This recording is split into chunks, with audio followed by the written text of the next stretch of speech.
terima kasih kepada Bapak Sindu yang telah mengantarkan kuliah saya hari ini.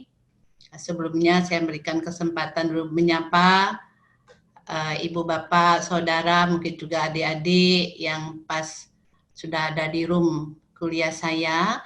Saya mengaturkan selamat datang, selamat siang menjelang sore, menghanturkan puja pangastuti, Om Swastiastu, Assalamualaikum warahmatullahi wabarakatuh. Namo Buddhaya, salam, salam sejahtera, salam harmoni. Terima kasih sudah datang ke kuliah saya, sudah hadir di kuliah saya.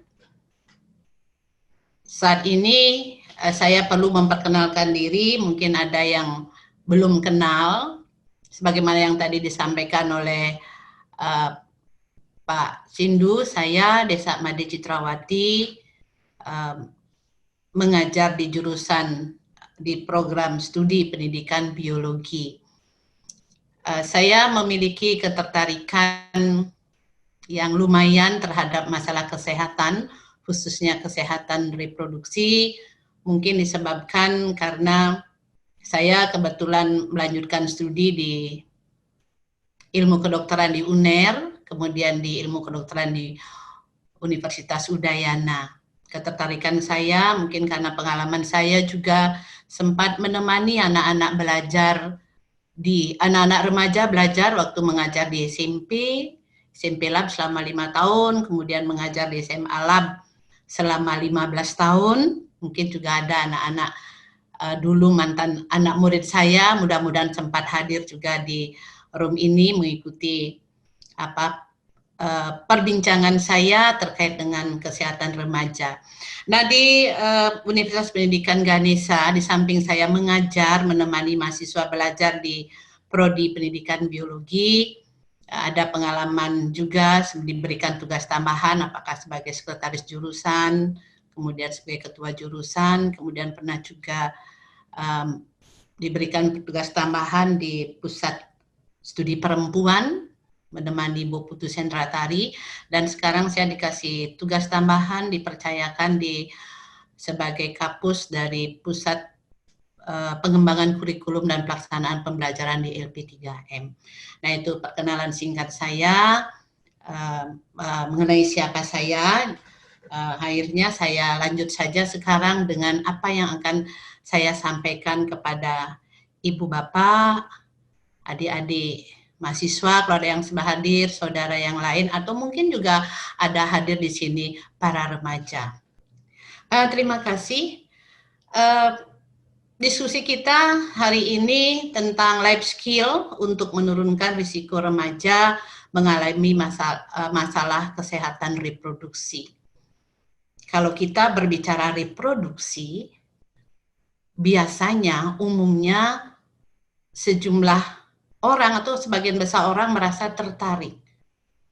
Apalagi sering masalah reproduksi itu digunakan joke atau digunakan bercanda, bahkan sering diarahkan ke hal-hal yang bersifat porno sehingga menjadi hal-hal yang menarik. Padahal sebenarnya reproduksi itu tidak harus dibuat seperti itu. Oke, kita berbicara tentang remaja. Ibu bapak yang hadir di room ini mungkin bisa merefleksi diri apakah sudah lama meninggalkan masa remaja, atau adik-adik mahasiswa yang sekarang mungkin berada di remaja akhir atau baru saja meninggalkan masa remaja awalnya. Tentu apa yang kita bincangkan kali ini bisa lakukan, apa betul ya saya seperti itu misalnya. Kita ketahui remaja adalah aset masa depan bangsa, sehingga harus disiapkan secara fisik, mental, emosional, dan spiritual. Nah, remaja dapat menimbulkan masalah jika mereka tidak kita siapkan dengan baik. Kita lihat dulu siapa yang disebut remaja. Saya hanya ambil dari satu sumber, yaitu dari WHO. Remaja itu adalah kelompok umur kelompok orang yang berada di kisaran umur 12 sampai dengan 24 tahun dan belum menikah tentu saja. Ya, kalau umur 18 tahun sudah menikah ya tidak remaja lagi. Ya. Kalau dilihat di KPAI mungkin definisinya sampai usia 19 tahun. Nah, populasinya cukup besar, 27,6%. Nah, ciri umum remaja itu mereka itu memiliki ciri khas bebas berpendapat, kemudian menuntut hak. Kalau ini diarahkan dengan baik, bagus sekali. Tetapi sering ada hal-hal kebablasan di sini. Demikian juga mudah dipengaruhi oleh temannya. Pengaruh teman sebaya itu sangat besar terhadap remaja kita. Pada masa remaja, kalau dia menemukan teman sebaya yang memang tanda kutip baik, maka dia akan berkembang ke arah yang baik. Tapi tidak jarang teman sebaya yang ditemukan atau yang diajak berkumpul belum tentu cukup baik. Nah, ini ya. Kemudian masa remaja itu mengalami perubahan fisik yang luar biasa. Nah, perubahan fisik yang luar biasa inilah yang sering menyebabkan remaja awal yang kemudian nanti kita sebut dengan istilah perubahan di pubertas tersebut, sering mengalami kebingungan terhadap perubahan yang dialami oleh dirinya. Apakah perubahan secara fisik, melihat bentuk tubuh, apa normalkah saya? Apakah orang lain juga seperti saya? Atau kebingungan menghadapi psikisnya, kejiwaannya. Tiba-tiba kok saya merasakan sesuatu yang berbeda dengan yang dirasakan sebelumnya ketika yang bersangkutan masih di posisi tahapan umur anak-anak. Nah, itu nanti kita bicarakan lebih lanjut. Kemudian sangat percaya diri, bagus. Sangat percaya diri, bagus. Tetapi sering sangat percaya diri ini menjadi kebablasan. Jadi overconfident. Oke. Nah, perubahan yang cepat pada awal masa remaja, kalau kita melihat atau meninjau dari perubahan fisik, perubahan psikologi yang dihadapi oleh seseorang sebelum memasuki masa remaja, itu sering disebut dengan istilah pubertas. Ya, tahapan masa pubertas, kalau saya ambil dari Wong, itu ada 3 tahap, ada prapubertas, pubertas itu sendiri, dan pasca pubertas. Nah, pada masa prapubertas ini dialami oleh anak-anak sekitar umur mulai dari 8 atau 9 tahun, di mana mulai terjadi proses pematangan fisik dan psikis. Ya, ditandai dengan pertumbuhan yang cepat pada tubuhnya. Cepat, kadang-kadang kalau ibu bapak atau saudara bisa perhatikan anak kelas 5 SD, anak kelas 6 SD itu menunjukkan pertumbuhan yang cepat, di mana biasanya perempuan atau putri itu lebih cepat tumbuh fisiknya. Kemudian pada saat itu juga ada perubahan pematangan di psikisnya. Itu prapubertas mungkin 2 tahunan atau 1 tahun, 2 tahun. Kemudian masa pubertas ini biasanya mulai dari kelas 1 SMP 12 tahun, ada juga yang SD kelas 6 malah kan ya mengalami pubertas. Cirinya adalah untuk yang putri atau perempuan adalah mengalami menarche atau menstruasi yang pertama. Itu kalau sudah mengalami menstruasi yang pertama, itu berarti dia sudah masuk ke tahapan pubertas. Kemudian pada anak laki-laki, dia akan mengalami mimpi basah. Artinya, pengeluaran sperma di malam hari yang biasanya diawali dengan ada suatu sensasi yang dia sendiri kadang-kadang tidak mengerti. Ya. Yang sekarang, kalau zaman sekarang membicarakan menstruasi, anak-anak gadis sudah biasa. Ya, mungkin beda dengan zaman saya dulu, 45 tahun yang lalu. Ya, kalau zaman dulu, kalau sekarang yang namanya pembalut itu dipajang dengan apik, cantik, di minimarket atau di warung-warung. Kalau zaman saya dulu, kalau saya membeli pembalut itu, pembalutnya ditaruh jauh sembunyi. Kalau kita mau beli bisik-bisik dengan dagangnya. Nah, itu bedanya, jauh, apalagi dalam rentang waktu yang sangat jauh. Ya. Jadi menstruasi biasa yang kan dia hanya sedikit menjadi masalah, jarang terbuka pun terhadap orang tuanya adalah jika kita memiliki remaja laki-laki yang mengalami mimpi basah. Mungkin dia jarang bercerita pada orang tuanya, pada orang dewasa di rumah. Mungkin dia akan mencari tahu dari temannya atau mencari tahu dari sumber bacaan. Apalagi sekarang kan sangat mudah untuk mencarinya. Kemudian setelah masa pubertas cukup stabil, menjadi lebih matang, karena kalau menstruasi menunjukkan bahwa organ reproduksi sudah mampu membentuk sel-sel gamet atau sel-sel kelamin. Berarti ovum, sel telur pada perempuan, kalau pada laki-laki sudah mampu membentuk sel-sel sperma. Masuklah kemudian ke pasca pubertas, di mana di sini proses perkembangan daripada organ reproduksi dan proses perkembangan fisiknya sudah cukup stabil, ya, sudah lebih baik. Nah, kita lihat kalau dilihat dari tahapan masa remaja, kita bagi menjadi berdasarkan hanya ciri seksualitas remaja, karena kita berbicara terkait dengan reproduksi, ada sejumlah yang muncul biasanya, ini antara lain mungkin karena ini sangat bersifat unik, individual, tapi ya kita ambil yang umum saja. Ibu bapak mungkin bisa melihat adik-adik mahasiswa atau remaja, betulkah seperti itu? Remaja awal yang rentangan umurnya antara 12 sampai 14 tahun, itu berarti kelas 6 atau kelas 1 SMP, pada perempuan lebih cepat matang.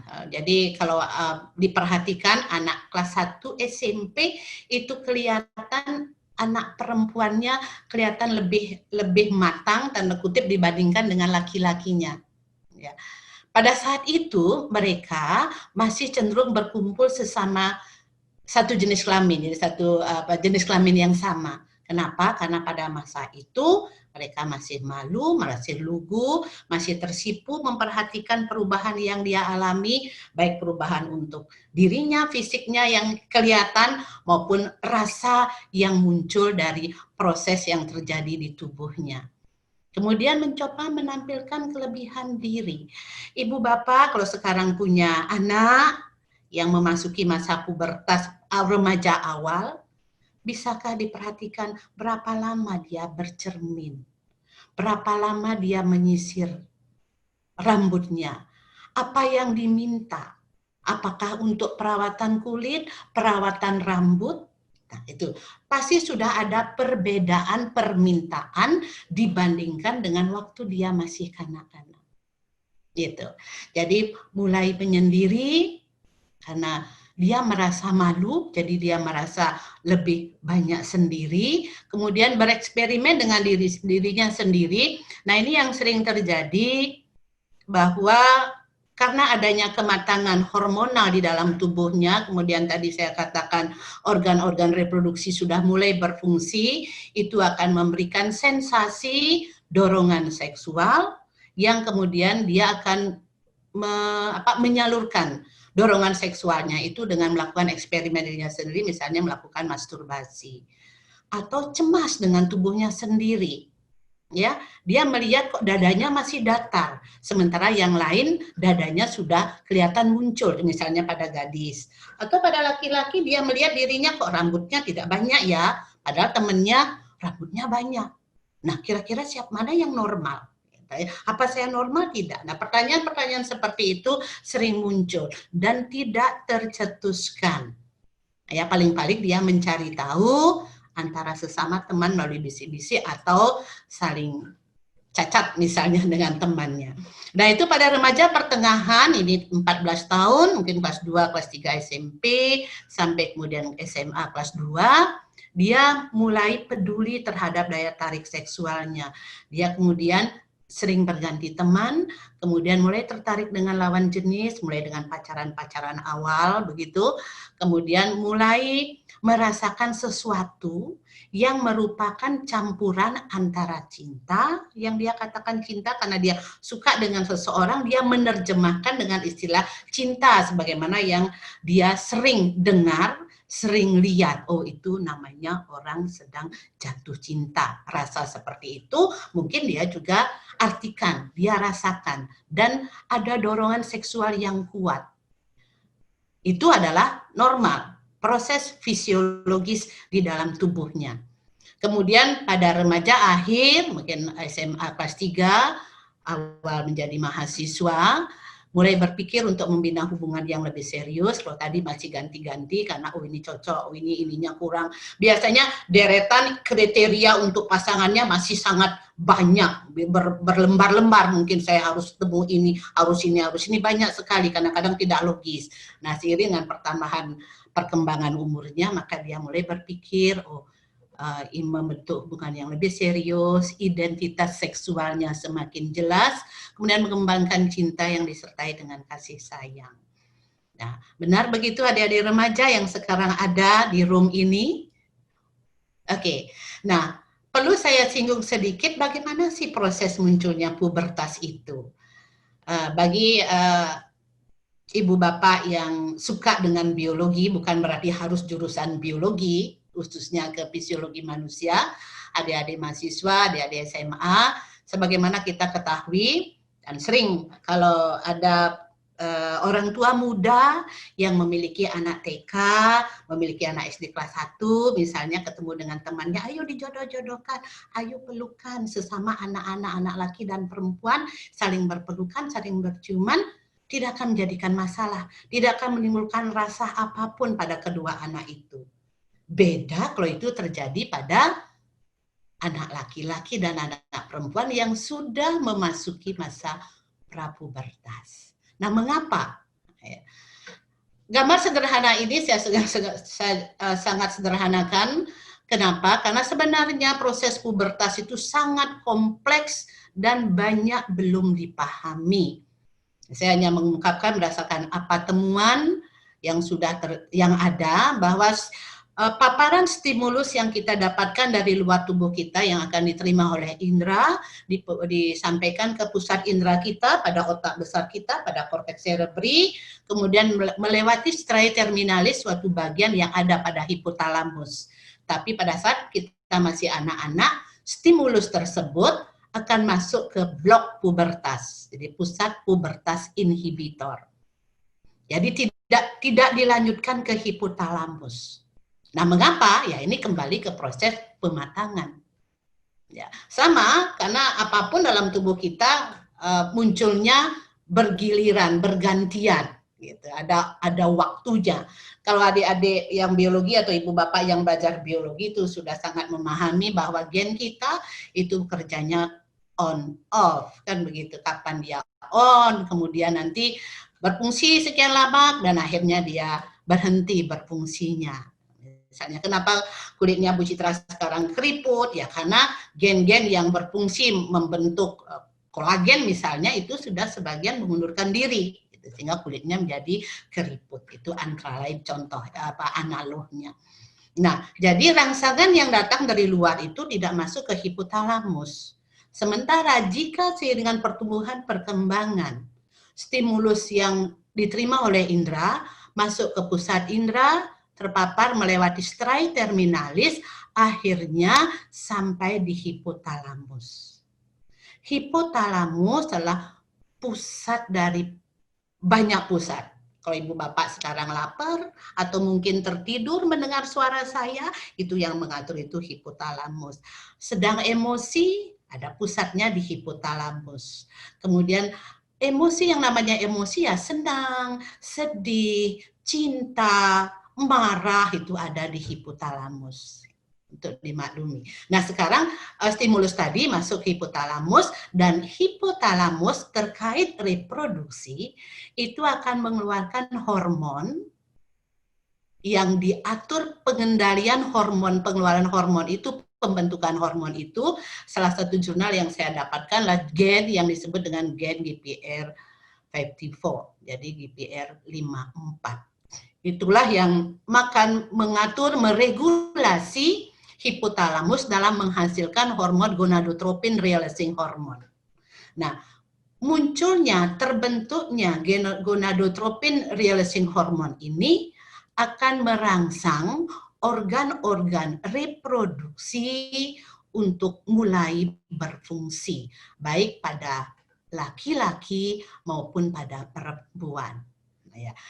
Nanti silakan dicermati, saya kasih contoh saja. Kalau gonadotropin releasing hormone sudah dihasilkan melalui sistem porta, dia akan merangsang hipotalamus untuk menghasilkan hormon gonadotropin. Gonad itu adalah alat-alat kelamin, tropeus tujuan, jadi yang ditujulah, yang dirangsang, yang targetnya adalah organ kelamin.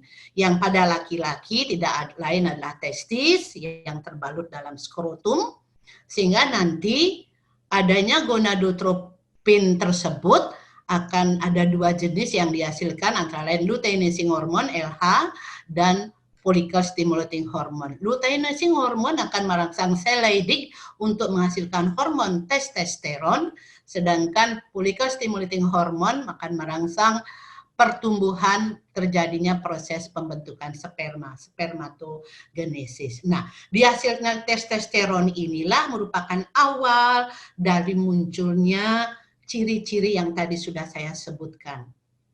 Fisiknya dipengaruhi, psikisnya dipengaruhi dengan adanya testosteron tersebut. Anak laki-laki akan mulai tumbuh jakunnya tanpa terasa, yang diiringi dengan perubahan suara, tumbuhnya rambut, pertumbuhan tubuh yang memang khas untuk laki-laki.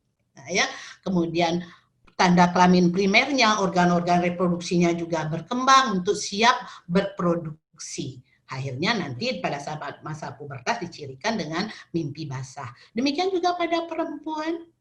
Dengan dihasilkannya gonadotropin hormon, yaitu ada luteinizing hormone dan follicle stimulating hormone, ini yang pertama dihasilkan oleh pituitari atau hipofisis, akan merangsang folikel-folikel yang ada di ovarium tumbuh, sel TK-nya menghasilkan estrogen yang akan merangsang pertumbuhan ciri primer, ciri sekunder dari perempuan, ciri kelamin primer, ciri kelamin sekunder.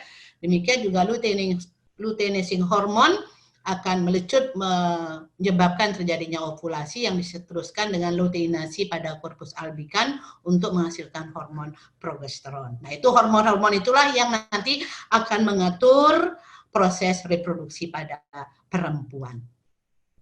Nah, bekerjanya hormon tersebut di samping berpengaruh terhadap perkembangan fisik, juga perkembangan kognitif, perkembangan psikologis, dan perkembangan sosial dari remaja kita. Itulah yang menimbulkan banyak hal pada remaja kita yang sering oleh remaja kita masih perlu dipertanyakan. Mengapa? Ya, ini beberapa fenomena perilaku remaja, Ibu Bapak. Kalau pacaran ya biasalah, ini dorongan, tapi pacarannya yang sehat. Bagaimana pacaran yang sehat? Nah, ya. Kemudian, kalau kebablasan, apa yang terjadi? Bisa dilihat. Kehamilan yang tidak diinginkan karena ini rasanya berbaju biru yang mungkin di tingkatan SMP. Bayangkan anak SMP yang tadi masih di middle remaja, organ-organ reproduksinya sebenarnya belum terlalu siap untuk mengalami kehamilan. Ya. Kalau laki-lakinya tidak bertanggung jawab, misalnya sering diakhiri dengan aborsi yang menimbulkan frustrasi. Atau kalau toh ada ditindaklanjuti dengan proses perkawinan, ya terjadilah perkawinan di usia dini, di bawah usia 18 tahun. Ibu Bapak yang saya hormati, apa yang terjadi pada remaja putri yang sedang hamil? Padahal tuntutan pada masa kehamilan sangat-sangat tinggi. Di satu sisi dia harus menekan diri, menahan diri, tidak bisa ikut studi dan lain sebagainya, sangat menyakitkan. Oke, nah kenapa itu bisa terjadi masalah tersebut? Yang mempengaruhi saya garis besar saja, ada faktor internal, ada faktor eksternal. Faktor internal yang tadi baru saya ceritakan, pengaruh hormonal. Dan itu memang harus terjadi dan normal terjadi. Dorongan seksual itu memang sudah dialami oleh remaja. Remaja sejak zaman dulu pun mengalami hal yang sama. Hanya saja dorongan seksual itu bisa dialihkan, bisa ditahan. Tetapi sekarang bagaimana? Coba lihat faktor eksternalnya. Zaman sekarang ada tsunami informasi dan teknologi. Dunia ada dalam genggaman. Genggaman mana? Ya, gadget. Ya, gawai itu yang ada di tangan anak-anak kita. Banyak informasi yang ada di sana, baik yang tentu saja informasi yang sangat bermanfaat, tapi tidak kalah juga informasi yang kadangkala bisa menyesatkan. Demikian juga teknologi. Kemudian masyarakat permisif, terjadi pembiaran. Kalau ibu bapak mencermati, melihat, mendengar apa yang terjadi pada masyarakat, kalau misalnya, nah sekarang contoh maaf ini, ada rumah kos, nah, itu contohnya, ya tidak ada tuan rumah atau ada tuan rumah tapi melakukan pembiaran, tapi tidak semua ini kan contoh kasuistis saja, itu sebagai contoh. Nah, simbang ruang misalnya ya. Kemudian perpecahan di keluarga disharmonis. Padahal orang tua adalah teladan, idola bagi remaja. Kalau di rumah tangga sudah terjadi ketidakharmonisan antara bapak dan ibunya, antara ayah dan bundanya. Mana yang bisa diteladani oleh remaja kita? Padahal dia sedang mencari idola. Bagaimana dia bisa bercerita kalau melihat orang tuanya tidak harmonis? Belum lagi kemudian tekanan teman sebaya. Ini yang juga tidak jarang terjadi, bahwa remaja kita yang seperti saya katakan tadi, ketemu dengan teman sebaya yang kurang kondusif misalnya, ya bisa saja menyesatkan mereka. Banyak cerita tentang itu. Bagaimana teman sebaya menjerumuskan orang tuanya, menjerumuskan teman-temannya. Nah, kemudian ini merupakan faktor risiko. Jadi faktor risiko untuk memunculkan masalah. Demikian juga perilaku remaja seperti hubungan seks pranikah, hubungan seks bebas. Seks bebas artinya bergonta-ganti pasangan yang bisa menimbulkan infeksi menular seksual, menimbulkan HIV/AIDS misalnya, atau aborsi, kawin di usia muda, dan sebagainya. Dan pelayanan kesehatan, kalau kurang efektif, ini bisa sebagai salah satu faktor risiko. Tetapi kalau bagus, ya akan mendukung terjadinya remaja sehat. Pemerintah kita sudah banyak menelurkan layanan bagi remaja. Misalnya dari BKKBN ada Pusat Informasi Konsultasi PIK-KRR atau PIK-KRM, KRM untuk remaja, KRM untuk mahasiswa. Kalau di Undiksa saya tahu itu ada KRM Yowana, kemudian ada Pelana itu kalau tidak salah dulu KM, karena saya beberapa kali diundang untuk berbicara di sana atau menjadi juri pas ada pemilihan duta genre. Ya. Kemudian Puskesmas, ada pelayanan yang peduli remaja, PKPR. Kemudian di sekolah sendiri ada UKS, ada pendidikan kesehatan reproduksi remaja, apakah dilakukan secara insidental, maksudnya pas ada ulang tahun, mengundang pembicara untuk menjelaskan. Nah, tetapi perubahan perilaku itu tidak bisa sepotong, tapi harus continue menimbulkan habituasi atau pembiasaan. Nah ini, kalau ini faktor-faktor inilah yang kalau kurang itu menyebabkan masalah kesehatan reproduksi pada remaja. Nah, yang menjolok masalah kesehatan reproduksi pada remaja diistilahkan dengan triad KRR, tri 3 ancaman dasar kesehatan reproduksi remaja, yaitu nafsa, seksualitas, infeksi menular seksual, dan HIV/AIDS. Nafsa, kalau bisa dilihat tanda panah ini, bahwa narkotika, alkohol, psikotropika, dan zat aditif itu ada. Ini sering dapat menimbulkan masalah seksualitas pada remaja karena pesta narkoba bisa diakhiri dengan pesta seks misalnya, atau penggunaan narkoba sering dengan menggunakan jarum suntik misalnya akan bisa menularkan adanya HIV, itu sebagai contoh. Nah, inilah masalah besar daripada masalah kesehatan reproduksi pada remaja kita. Nah, dari data penelitian, dari asal penelitian untuk di Indonesia, Bali itu HIV-nya di urutan kelima. Dan HIV itu dominan disebabkan karena perilaku hubungan seksual. Angka perkawinan cukup tinggi, di bawah 18 tahun, angka perkawinan dini. Perilaku pacaran, ya, dari kisaran, saya ambil dari, di samping membaca juga, saya kebetulan ikut menguji disertasi tentang pacaran sehat, mudah-mudahan sekarang Bapak yang saya ikut itu ada, gitu ya. Kisaran 2016, Kita Sayang Remaja, yang pusatnya di PKBI di Jalan Gatsu Timur, gitu ya. Didapatkan bahwa 48,9% remaja kita tuh setuju. Ini di seluruh Bali, ini penelitian seluruh Bali dengan tentunya dengan teknik sampel, setuju berciuman, berpelukan, dan bersentuhan. Oke, tidak terlalu mengerikan. Tetapi coba dikembangkan lagi, 18,7 setuju dengan petting dan oral sex, 16,8% setuju dengan vaginal sex yang dilakukan tentu saja sebelum menikah, karena ini masih pacaran. Mengerikan juga, tinggi persentasenya Ibu Bapak dan adik-adik, ya. Kemudian remaja bagus pengetahuan tentang pubertasnya, tetapi pengetahuan tentang risiko dari masalah yang akan muncul, masalah reproduksi yang akan muncul itu termasuk rendah, 10,08%. Nah, inilah perlu uluran tangan daripada kita.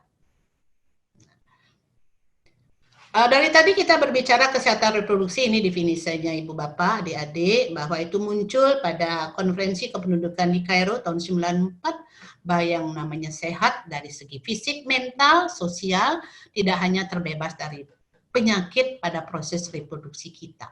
Itu kesehatan reproduksi. Nah, ini remaja kita, ya. Remaja sebagai aset bangsa dan agen perubahan perlu dibantu. Nah, tentu siapa yang membantu? Yang membantu kita. Kapan memberi bantuan? Lakukanlah sedini mungkin. Bagaimana caranya membantu? Melalui proses pendidikan. Kalau dulu pendidikan, dulu tahun 2005 saya pertama sekali mengajukan penelitian tentang kesehatan reproduksi, saya kasih judul Sex Education. Reviewer saya yang dari UPI ingat sekali saya, Mbak Citra jangan pakai sex education, kok nada-nadanya seperti teknik melakukan hubungan seks. Akhirnya digantilah dengan istilah kesehatan reproduksi, pendidikan kesehatan reproduksi remaja, jadi PKRR. Nah, itu kita yang membantu, lakukanlah sedini mungkin melalui proses pendidikan. Ya, dalam proses pendidikan itu tentang kesehatan remaja, reproduksi dalam hal ini, kita membelajarkan tentang keterampilan hidup, life skill. Di mana kalau kita lihat apa sih life skill, kalau kita lihat di WHO, yaitu kemampuan berperilaku adaptif dan positif yang menjadikan seseorang mampu menguasai secara efektif kebutuhan dan tantangan hidupnya sehari-hari. Itu. Ya. Nah, sekarang itu dibentuk, kemudian diharapkan nanti untuk munculnya perilaku, kita tahu ada sedikit saya sisipkan di sini, perilaku seseorang itu akan muncul jika, nah ini saya ambil dari salah satu teori perilaku, yaitu teori Al Green tahun 80. Dipengaruhi oleh faktor pendorong, faktor pemungkin, faktor penguat. Remaja memiliki pengetahuan yang bagus, misalnya sikap yang positif, nilai yang bagus, tata nilai yang bagus. Tetapi jika karena dia memiliki beberapa faktor yang mendorong seperti yang saya ceritakan tadi, tetapi jika ada memungkinkan dia melakukan sesuatu dan didorong oleh banyak hal, bisa saja terjadi hubungan seksual. Nah, itu saya contohkan. Sebagai contoh, merokok. Ya, tahu rokok itu tidak bagus, di mana-mana dipang-pang. Ada bolongan di trakeanya, tidak bagus kan? Nah ya, tetapi di sekolah kemudian dilarang merokok, tidak disiapkan tempat-tempat untuk merokok sama sekali. Kemudian ada aturan, itu tidak boleh merokok itu ada aturan.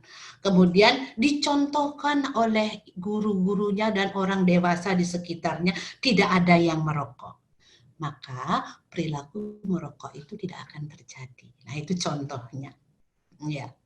Banyak contoh, ya tahu lampu merah adalah tidak boleh lewat, tetapi ingin cepat ya tahu kan dilewati saja karena tidak ada polisi, itu misalnya dikuatkan karena sakit perut, gitu contohnya. Maka terjadilah pelanggaran lampu lalu lintas. Nah itu contoh-contoh analognya. Baiklah Ibu Bapak dan adik-adik yang hadir, pendidikan life skill dalam bidang kesehatan reproduksi itu diharapkan akan meningkatkan keterampilan fisik dari remaja kita, keterampilan mentalnya, keterampilan emosionalnya, dan keterampilan spiritualnya. Nah, apa sih itu? Kenapa bisa? Nah, mana yang disebut keterampilan fisik? Keterampilan fisik memahami tubuh dan merespon kebutuhan tubuh. Kita harus memahami alarm yang diberikan oleh tubuh kita. Ini kita belajarkan sama anak-anak kita, sama anak-anak kita di rumah, atau anak-anak yang kita temani belajar di sekolah, atau remaja yang ada di sekitar kita. Ya, dengan cara mengatur pola makan, olahraga, dan mengelola tidur. Itu kita belajarkan sehingga remaja menjadi sehat secara fisik. Memang sih sederhana, nampaknya sudah biasa itu. Tapi kalau tidak diingatkan, kalau kita pelajari pada saat remaja kita masuk ke tahap dia mencari identitas diri, dia sedang mencari idola, dia melihat idolanya yang putih, ramping, tinggi, kok bagus amat ya. Gitu ya. Kemudian dia melakukan diet yang tidak sehat supaya sesuai dengan idolanya. Ya, tinggi, ramping, putih, cantik, itu kan makanya remaja yang kadang-kadang saya pernah menggunakan PBL mengilustrasikan remaja yang pendek, hitam, rambut keriting. Gitu. Bagaimana dia bisa menerima tubuhnya seperti itu? Itulah anugerah Tuhan. Nah, itu sebenarnya salah satu yang dihindarkan dengan PBL misalnya, ya, memahami bahwa apa yang dia punya itu adalah anugerah yang terbaik untuk dirinya. Nah, ini bisa dengan merespon kebutuhan tubuh, ya, tidak secara berlebihan, diet yang berlebihan sehingga mengalami kekurangan energi kronis, menjadi tidak sehat, bahkan mengalami bulimia, mengalami anoreksia nervosa, misalnya, itu akan beruntun kalau kita tidak menemani remaja kita, mengingatkan remaja kita. Kemudian keterampilan mental, mempercayai dan menghargai diri. Nah ini, mempercayai dan menghargai diri. Bukan berarti dia harus tinggi hati, tidak. Bahwa dia itu, apa yang dia miliki itu adalah bentuk syukur. Dia harus menghargainya. Berpikiran positif. Saya seperti ini adalah anugerah yang terbagus. Saya harus pelihara dengan menggabungkan keterampilan sebelumnya, mengelola stres. Tidak mengatakan kita hidup ya stres. Mengelola artinya apa yang menyebabkan dia stres, ya? Faktor ini, lalu dicarilah solusinya. Nah, mengambil keputusan dan memecahkan masalah ini sangat penting. Ini yang bisa kita belajarkan juga dengan bagus dengan menggunakan strategi atau pendekatan project based learning, misalnya dengan problem based learning, itu silakan. Dia dilatih berpikir kritis, kreatif untuk mengambil keputusan dan diberikan untuk memberikan pemecahan masalah terhadap masalah real yang diberikan. Ini. Kemudian keterampilan emosional, remaja harus dilatih bersifat tegas, asertif. Ini penting, apalagi untuk remaja putri. Remaja putri harus bisa bilang tidak. Saya selalu ingat dengan salah satu mentor saya, ajari anaknya, anak didik maupun anak di rumah, yang perempuan untuk bisa mengatakan tidak. Anak laki-laki juga sama, untuk bisa mengatakan tidak kalau teman sebayanya misalnya mengajak dia merokok. mengajak dia minum minuman keras misalnya, mengajak yang hal-hal yang negatif. Dia harus bisa bertindak tegas dengan tidak menimbulkan kebencian atau rasa kurang nyaman pada yang diajak berbicara. Misalnya pacarnya tunjukkan cintamu, misalnya ini anak putri ini, bahwa kamu itu cinta pada saya dengan melakukan hubungan seks misalnya. Anak putri harus bisa mengatakan tidak, memberikan justru memberikan arahan pada yang mengajak, misalnya pacarnya itu contohnya. Dan memahami keterampilan spiritual, memahami kehidupan spiritualnya, yakin terhadap yang menciptakan kita dan lain sebagainya. Kita lanjutkan, di mana pendidikan keterampilan hidup bidang reproduksi itu bisa dibelajarkan. Di keluarga, itu pertama dan utama. Itu bisa terjadi kalau di keluarga itu ada keharmonisan, membangun hubungan harmonis dan bisa melakukan komunikasi sehingga remaja kita bisa terbuka dengan keberadaan dirinya pada orang tuanya di rumah atau pada kakaknya kalau yang punya kakak. Memberikan informasi tentang kesehatan reproduksi dengan benar dan tepat.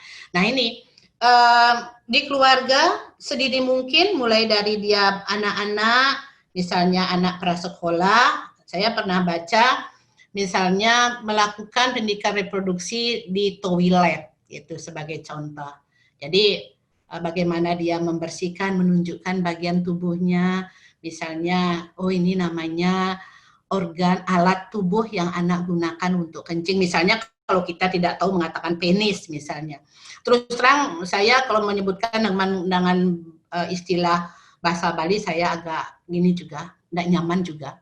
Ya, ini penis. Jangan memberikan istilah yang lain. Nah, ini namanya burung.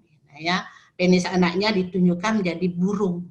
Nanti setelah selesai mandi, dia diajak keluar, jalan-jalan, ada burung terbang. Oh, itu burung. Anak-anak bingung jadinya. Punyanya saya burung, itu juga burung. Apa punya saya bisa terbang? Ya, bisa saja seperti itu. Ya, karena namanya anak masih kecil. Jadi, gunakan istilah yang benar, yang tepat. Paling tidak menyebutkan fungsinya. Ini harus dilindungi, tidak boleh sembarang, ya, karena itu kalau anak-anak keluar dari kamar mandi jangan dikasih telanjang dia lari, nanti baik-baik ya diselimuti, kalau tidak sempat diberikan baju paling tidak pakai celana bawahnya, kemudian baru diajak keluar dari kamar mandi. Kemudian melaksanakan upacara atau yadnya sangat penting. Itu dari keterampilan spiritual misalnya. Kalau kami di Hindu, mungkin ibu bapak yang Hindu tahu sudah melaksanakan bagi yang punya remaja upacara misalnya meneklih, gitu ya. Itu maknanya besar sekali. Ngeraja sewale ngeraja itu besar sekali maknanya. Kenapa itu dilakukan? Itu karena ada tahapan peralihan yang sangat penting dari masa anak-anak menuju ke masa remaja. Kalau di sini ada kesalahan, akan merusak seterusnya, bisa jadi. Ya, karena itu pada saat itulah orang tua, walaupun tidak harus bertele-tele memberikan pitekat gitu atau namanya pengingatan, oh kamu sekarang sudah remaja, sudah menjadi anak bajang gitu ya. Kemudian apa yang harus dilakukan dan lain sebagainya dan sebagainya. Orang tua dengan seninya masing-masing itu akan menyiapkan anaknya menjadi yang lebih baik. Itu bisa terjadi ya kalau komunikasi dengan remaja, putra maupun putri di rumahnya ya bertumbuh dengan bagus. Nah, kemudian di sekolah, kita tahu beban sekolah, beban kurikulum sekolah SMP, SMA, termasuk SD itu tinggi sekali. Penelitian yang pernah saya lakukan di SMA tentang modul berwawasan STM, di SMP, modul kesehatan reproduksi berbasis masalah, kalau di SD, buklet tematik edukatif memberi pendidikan kesehatan, itu semuanya dilakukan secara terintegrasi. Ya. Kita tidak bisa membuat mata pelajaran tersendiri khusus untuk itu. Dan saya rasa itu jauh lebih efektif kalau terintegrasi dengan catatan ya Pak Guru, Bu Guru memang mampu mengintegrasikan dengan baik. SD pelajaran matematika memberikan tentang kesehatan. Contoh yang saya lakukan di kelas 2 SD tingkat awal, pada saat matematika menjumlahkan dengan bu gurunya senang sekali, apakah ada buah jeruk atau tidak. Buah jeruk 2 ditambahkan ini, lalu kita langsung sisipkan, anak-anak jeruk ini makanan mengandung apa, dan lain sebagainya. Menimbang, misalnya pas berat, mengukur panjang, Anda bisa tugaskan anak-anak membawa makanan kemasan atau kita sambil menekankan makanan kemasan itu apa bagusnya, apa kurang bagusnya. Nah itu mengintegrasikan. Tidak, kalau di SMP, SMA tidak harus di pelajaran biologi, tidak harus. Hampir semua pelajaran agama, IPS itu bisa dititipkan pesan-pesan edukasi kesehatan yang melatih keterampilan anak-anak kita dalam bidang kesehatan. Tidak saja kesehatan reproduksi, dalam bidang kesehatan secara umum. Nah, tentu saja sekolah harus menyiapkan air bersih, sanitasi lingkungan yang bagus, dan meningkatkan peran serta UKS, KSPAN, dan FIK. Nah, di masyarakat banyak kelompok-kelompok LSM yang dengan saya katakan edukasi dari relawan yang memperhatikan kesehatan remaja. Edukasi, gimana caranya? Ya. Kemudian melaksanakan perundang-undangan dan peraturan yang berlaku terkait Kespro. Ya. Tadi pemerintah menelurkan misalnya BKR, Bina Keluarga Remaja. Gitu. Kemudian ada posyandu remaja misalnya, kalau bisa itu dilakukan bagus sekali. Dan tidak melakukan pembiaran terhadap perilaku remaja yang menyimpang dari aturan dan norma. Kita semua menjaga remaja kita. Walaupun bukan anak kandung saya, bukan ponakan saya, tapi adalah remaja kita. Apa yang kita bisa lakukan untuk mengingatkan mereka bahwa itu tidak baik? Ya tentu saja dengan cara yang santun, dengan cara yang benar. Karena kita tahu remaja kita itu seperti ciri-cirinya tadi itu, kita harus pahami betul. Sehingga tidak menimbulkan ketersinggungan untuk remaja itu sendiri. Nah itu ya Ibu Bapak, Saudara, dan adik-adik mahasiswa setelah remaja mungkin yang hadir di room ini, itu yang bisa kita lakukan dalam melatih keterampilan hidup dalam bidang kesehatan reproduksi. Nah, saya titip ini sebelum saya akhiri untuk anak SD.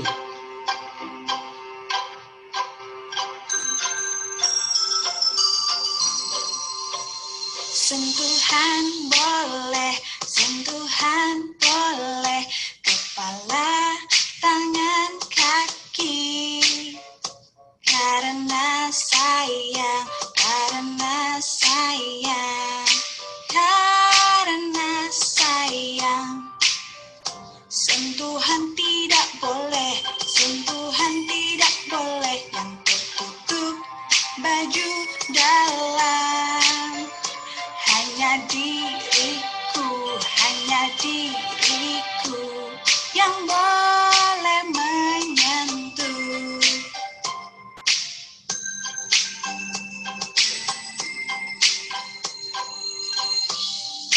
Tubuhmu itu berharga, nak. Gak boleh sembarangan disentuh. Kalau ada sesuatu atau seseorang yang membuatmu gak nyaman, bilang ya sama ayah atau ibu. Sentuhan boleh, kepala, tangan, kaki.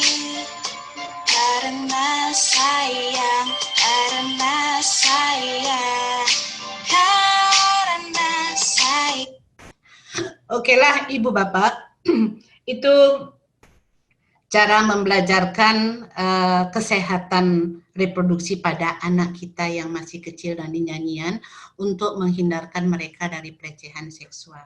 Kadang-kadang anak-anak tidak tahu bahwa itu sebenarnya itu dilecehkan. Kadang-kadang orang dewasa juga tidak tahu bahwa apa yang mereka lakukan itu sebenarnya bentuk pelecehan. Nah itu. Nah ini yang dulu waktu di SD saya membuat format penelitian, yaitu mengajarkan anak-anak dengan cara bernyanyi sehingga merasuk langsung, oh ini memang tidak boleh. Siapapun yang tidak boleh menyentuh bagian tubuh saya yang tertutup. Demikian Ibu Bapak dan adik-adik, organ reproduksi adalah organ yang walaupun sering dikonotasikan dengan kotor, tapi sebenarnya organ yang mulia, karena dari organ itulah akan terlahir generasi yang sehat berkualitas. Karena sangat mulianya kalau kita bisa merefleksi diri, penggunaan organ itu, organ reproduksi, ya, itu harus disertai dengan upacara sesederhana apapun supaya sah di hadapan Tuhan, di hadapan masyarakat, dan di hadapan kita semua. Demikian saya sampaikan. Terima kasih, mohon maaf jika ada kurang berkenan. Salam genre. Terhindar dari HIV/AIDS, terhindar dari masalah seksualitas, terhindar dari nafsa. Menjadilah remaja yang sehat dan remaja yang tegar. Terima kasih, waktu saya kembalikan kepada Desi. Baik, terima kasih Bu. Salam genre ini berarti Bu ya. Salam genre. Ya, salam genre. Baik Ibu, jadi ya kita masih punya waktu sekitar ya kurang lebih 8 menit. Saya sangat mengikuti dengan antusias materi Ibu, ya sangat bermanfaat terutama bagi ya kita sebagai orang tua atau sebagai kakak di sini kan sangat penting sekali mengetahui tentang ini. Ada beberapa pertanyaan yang masuk Bu. Jadi ada 4 rasa ini. Pertama dari Ayu Devi Mertaningsih. Tadi Ibu menyebutkan bahwa pusat emosi adalah hipotalamus. Jika manusia mengalami masa trauma akan sesuatu, misalnya cinta, apakah hipotalamus juga yang membuat manusia itu yang takut untuk kembali jatuh cinta? Nah, mungkin langsung bisa dijawab saja langsung Bu, belum ke pertanyaan. Terima kasih Ayu. Ya, cinta. Cinta itu adalah salah satu bentuk emosi. Seperti yang saya contohkan tadi, marah, cinta, benci adalah bentuk emosi. Memang pusatnya di hipotalamus. Kalau ada yang masih ingat dengan kalau saya lagi memberikan kuliah biasanya, pusat emosi hipotalamus pada manusia yang merupakan memiliki otak, kalau ingat teori otak triun gitu, berada di posisi sadar, di posisi fungsi luhur, dan di posisi otak reptil, otak mamalian, gitu ya. Sebagai contoh, kalau manusia lagi emosi dan emosinya itu berada di otak hewannya, maka dia mengatakan dirinya mata gelap, sampai bisa membunuh. Padahal hewan tidak akan pernah membunuh sesamanya, kecuali itu makanannya kanibal. Kalau manusia mampu, kemudian dia mengatakan dirinya mata gelap. Nah, kembali ke cinta tadi, artinya apa? Cintanya tidak bisa bertumbuh gitu. Itu tadi Desindo. Ya Bu, ya. Jadi apakah hipotalamus juga membuat manusia itu yang takut untuk kembali jatuh cinta? Trauma, enggak sih? Kalau ini orang psikologi mungkin yang bisa jawab, enggak. Trauma itu kan trauma jatuh cinta, berapa tersakitinya dulu pada jatuh cinta pertama, tapi saya yakin ya benar Bu. Refleksi membangun diri bahwa tidak hanya itu satu-satunya, banyak faktor lain gitu ya. Nanti cinta itu akan bertumbuh dengan sendirinya asal kita mau membuka diri. Itu keterampilan emosinya harus dibangun dengan bagus, berpikiran positif. Nah, itu yang harus dibangun dengan bagus sehingga bisa mengatasi stres. Ya. Jangan mengikuti stres tersebut. Justru harus merefleksi, oh saya stres, ini penyebabnya. Maka berkompromi dengan faktor penyebab itu. Gitu, ya. Cinta itu indah, sekaligus cinta ya tergantung kita apa mau disakiti atau mau menyakiti itu. Ya, kembali ke orangnya masing-masing ya. Terima kasih Ayu, ini mudah-mudahan tidak patah hati ini. Saya ini mengatakan patah hati apa patah jantung ini? Bilang patah hati tapi gambarnya jantung yang berbelah. Ya, mudah-mudahan. Oke. Nggih. Baik, Nggih. terima kasih Ibu. Ini Nggih. pertanyaan yang kedua dari Eka Mahendra. Ini Dewa, mahasiswa saya ini, ya, mantan mahasiswa saya. nggih, Nggih. nggih. Sangat Nggih. banyak nih Ibu. Mantan Waduh. mahasiswa ini Bu. Dewas. Mungkin melihat sekarang Bu Citra montok loh, gitu ya. Iya, Jangan iya. gemuk. Iya. Iya, iya. Dewasa ini terjadi fenomena bahwa siklus menstruasi terjadi pada anak perempuan yang masih duduk di sekolah dasar.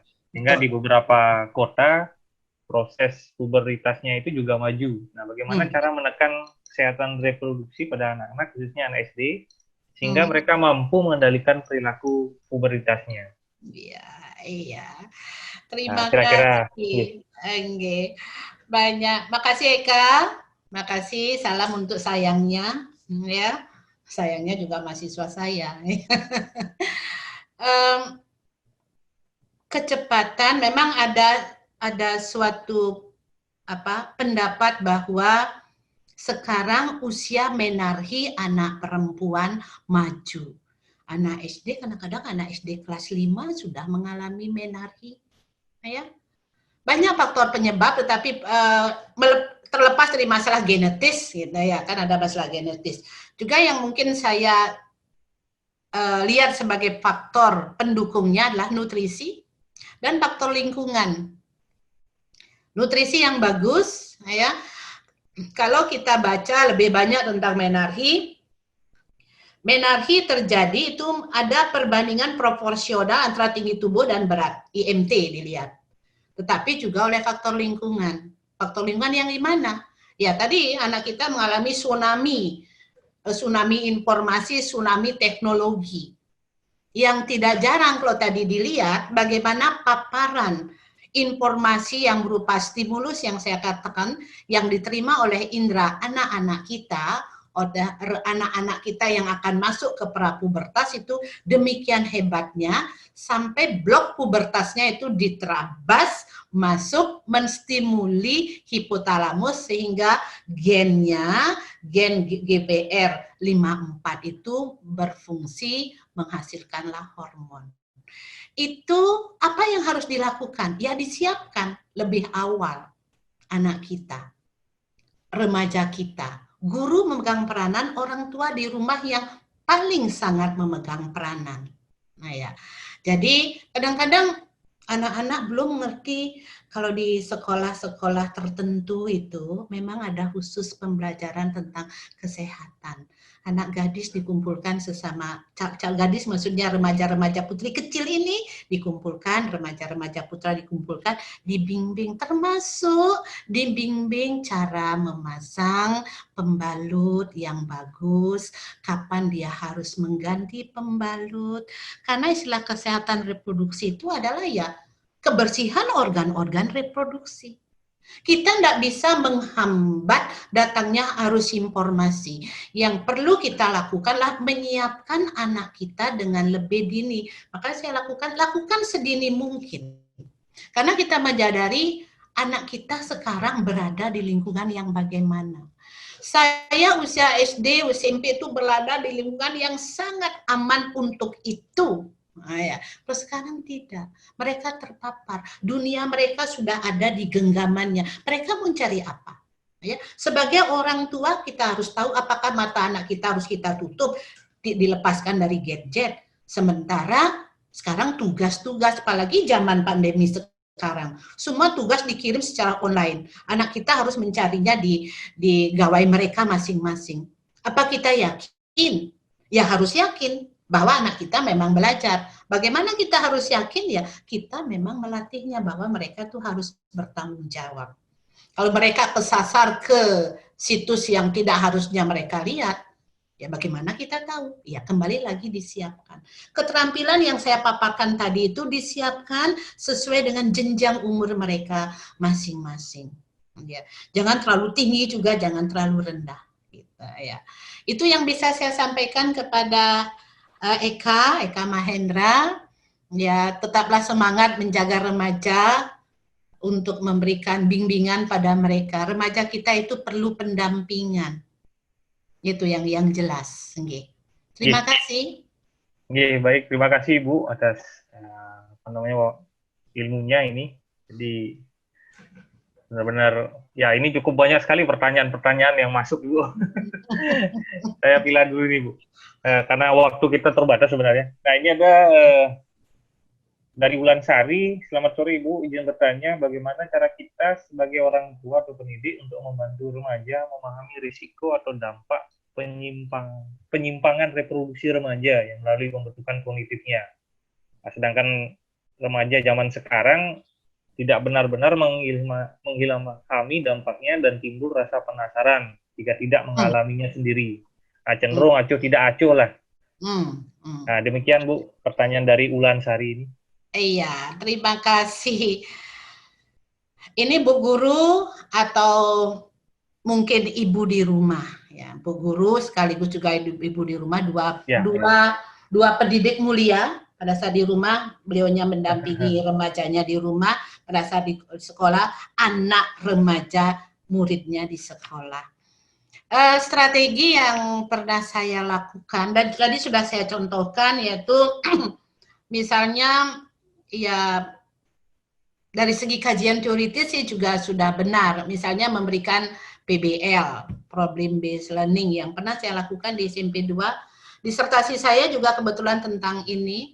Saya menggunakan pendekatan yang saya silakan ekoparma, edukasi kolaboratif, partisipatif berbasis masalah, gitu.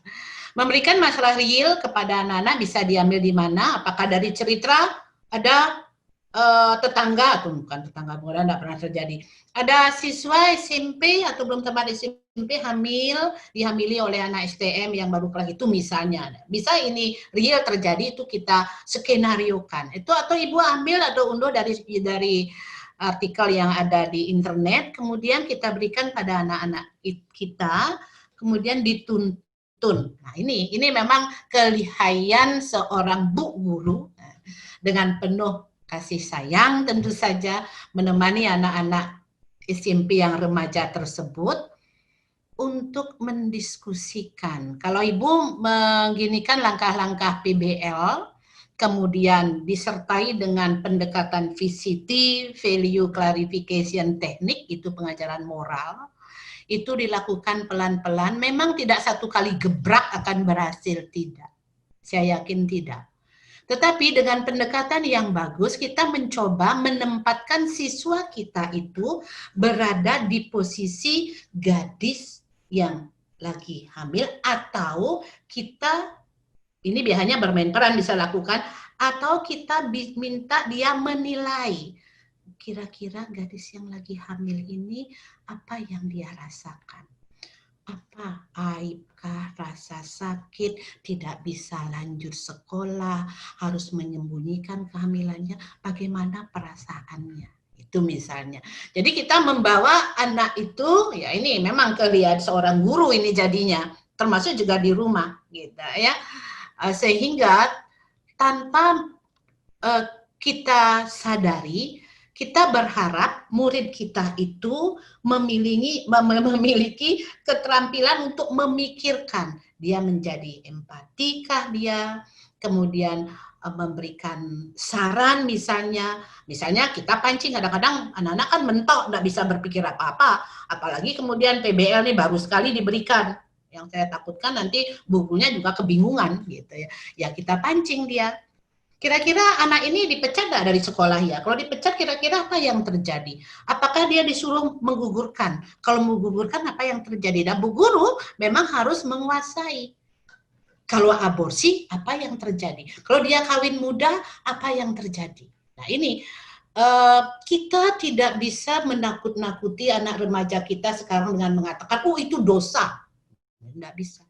Karena di halayak sekarang pun kadang-kadang orang mengamini kalau ada pasangan suami istri yang membekal pada saat menikah, artinya membekal sudah ada embrionya gitu ya, mengamini, oh syukurlah daripada payah, susah payah nyari dokter punya hamil, bebas ya hamillah dulu.